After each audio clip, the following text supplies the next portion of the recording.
Hey, welcome back, guys. In a recent video, I offered my death predictions for the second half of Book 2. However, many of you inquired about Cain and what I thought his fate could be.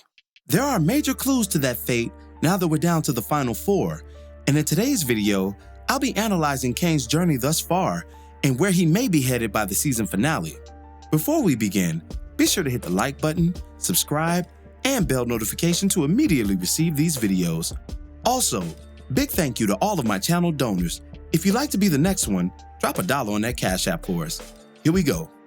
Cane Tejada is the eldest son of Lorenzo and Monet Tejada.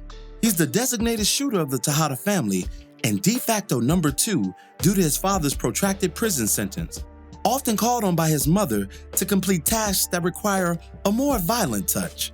Recently, that touch has even reached his own family members as he's grown increasingly rebellious and distrustful of Monet's leadership. Additionally, he's begun to resent her for not acknowledging him as a decision maker. This is the crux of the conflict we saw boil over into the cardinal sin of striking his mother in episode 6. But how did we arrive at such a place? How did Cain go from being his mother's protector to a pariah? Answers to these questions begin with his standing within the family. As we know, he is the oldest of the 3 children, and a son at that. Naturally, there's pressure that comes with that unique position. Pressure to make your parents proud, to be validated not just for your physical strength, but mental aptitude as well. Kane's rebellion is a result of these burdens, and rooted in his desire to attain more importance, more authority, and more power. These desires have fueled his rebellious nature. Cain doesn't view himself in the same class as Drew and Diana, and there are differences. The latter 2 siblings are more level-headed, but ultimately subordinates under the thumb of their overbearing mother. Cain, on the other hand, shares a different relationship with Monet. He's been thrust into a leadership position due to his father's incarceration and status as eldest son. There's generally more power granted to the firstborn, subconsciously or overtly, when there's no man there to fill the role.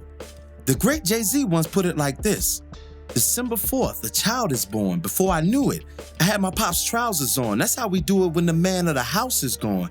You either stand or fall. I chose to stand. These circumstances have emboldened him and assisted in his current disgruntled state. His communication with Monet is vastly different from that of his younger siblings. If you notice, Drew and Diana don't use profanity in Monet's presence. They really don't even raise their voices, if we're being honest. Cain, however, has implemented both in his communication with Monet, and she's given him a much longer leash than that of her other children, mostly due to what I previously stated. Don't get me wrong, Cain's recent actions are completely out of line and reprehensible, but Monet cultivated that monster through behavioral flexibility. She wouldn't allow such disrespect from her younger offspring, and part of that is what she stated about their temperaments in 106. She identified Drew and Diana as, quote, good, and naturally so.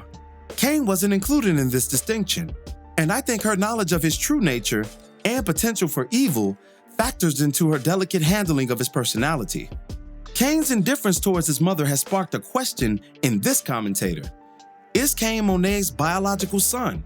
To date, we have no concrete evidence to the contrary, but it's still a question worth asking due to the dynamic between them.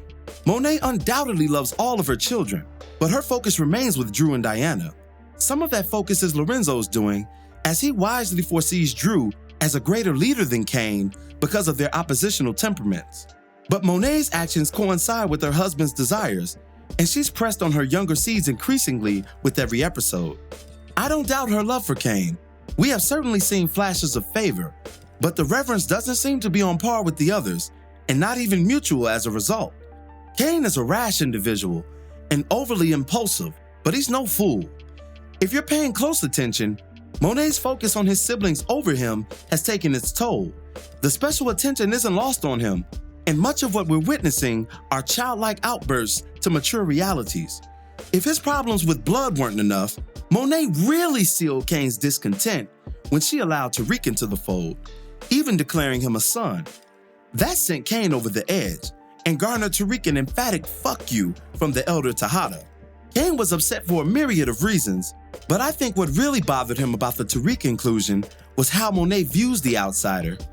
He has all of the qualities Cain does not: strategic, cerebral, tactical, and resourceful. Tariq is Monet's wildest dream of a son, and Cain's insecurities, as much as his lust for a greater role and power, have brought us to this looming fracture. That leads us to the real question: does Cain live or does he die? The answer is twofold. In the spirit of honesty, I really don't want to see a Cain death. He's an interesting character and has yet to fully realize his street potential. He did cross Monet, but his father compensated for that offense with that orchestrated ass-whipping, courtesy of the guards. Thus, I see him living, but completely severing ties from the Tejada family. If the latest teaser is any indication, something I'll be reviewing in the next video, then that odd man out feeling isn't fading anytime soon. I can see him either starting his own organization or joining up with another, perhaps even Lil Guap, assuming the latter can get over that ass whipping that Cain put on him a few episodes back. If Cain chooses such a route, however, that puts him in direct opposition to his father, which wouldn't bode well for him, as we've seen. In the case of death, I think Monet pulls that trigger, though apprehensively. If he's killed by Monet, it will be because he forced her hand. But I really hope the writers have something a bit more unique in mind. Maybe Tariq joins the Tejadas full force and has to face off against an ever-growing Cain, family member turned outcast due to a few wrong moves. Tariq once designated Cain as the Rook of the Tejada Collective. The Rook, while unlimited in horizontal and vertical maneuvers, just isn't enough for Cain anymore. He's at the point where more is required for his arc to really take shape, and God does bless the child that has his own. Thank you for watching today's video. What do you think of Cain's actions so far? And how do you think his story ends by the finale? Be sure to let me know your thoughts in the comments below. As always, if you liked today's video, go ahead and drop $1 on that Cash App for us, hit the like button, share it with your friends who are Power Ghost fans, and subscribe for more content such as this.